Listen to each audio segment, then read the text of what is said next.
We'll be going over natural gas. In this video, we'll be going over my trade idea of the week and the day-by-day probability model.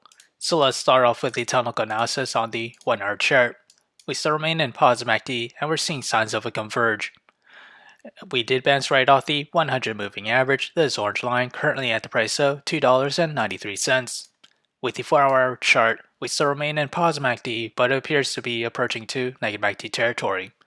As we extend out further to the daily chart, we still remain in pause MACD and slightly off of overbought levels with the RSI.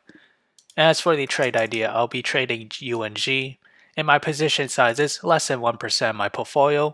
My long entry is at $9.77, and that is this range here, and that coincides with resistance in the past and sits above resistance that now act as our support. My sell target is at $10.88, and my stop loss is at $9.43. However, if I were to open a short position, my entry is at $11.25. My sell target is at $10.14, and my stop loss is at $11.64. So whichever entry price were to hit first, that'll be my position of the week. So how did I develop these trade ideas? It all comes from the day-by-day probability model, which is available in the link below, so do check it out.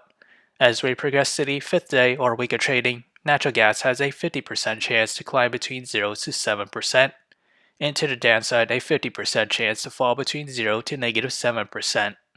So if you enjoyed this content, feel free to like, comment, subscribe, and thank you for watching.